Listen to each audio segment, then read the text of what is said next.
ولقد نجينا بني إسرائيل من العذاب المهين من فرعون إنه كان عاليا من المسرفين.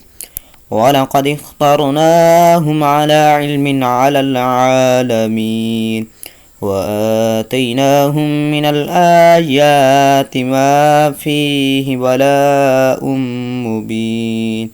إن هؤلاء ليقولون إن هي إلا موتتنا الأولى وما نحن بمنشرين فأتوا بآبائنا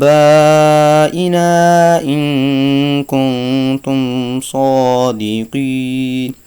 أهم خير أم قوم تبع والذين من قبلهم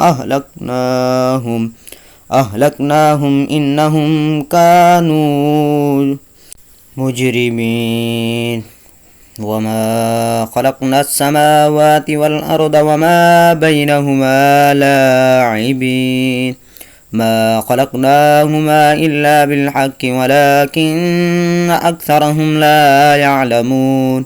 إن يوم الفصل ميقاتهم أجمعين يوم لا يغني مولى عن مولى شيئا ولا هم ينصرون إلا من رحم الله إنه هو العزيز الرحيم.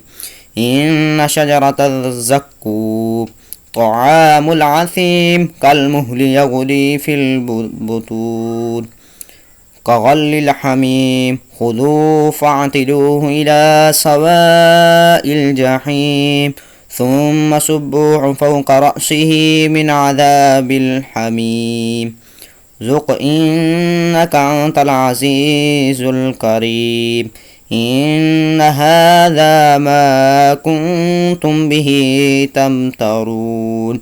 إن المتقين في مقام أمين في جنات وعيون يلبسون من سندس واستبرق متقابلين كذلك وزوجناهم بحور عين يدعون فيها بكل فاكهة آمنين لا يذوقون فيها الموت إلا الموتة الأولى ووقاهم عذاب الجحيم فضلا من ربك ذلك هو الفوز العظيم.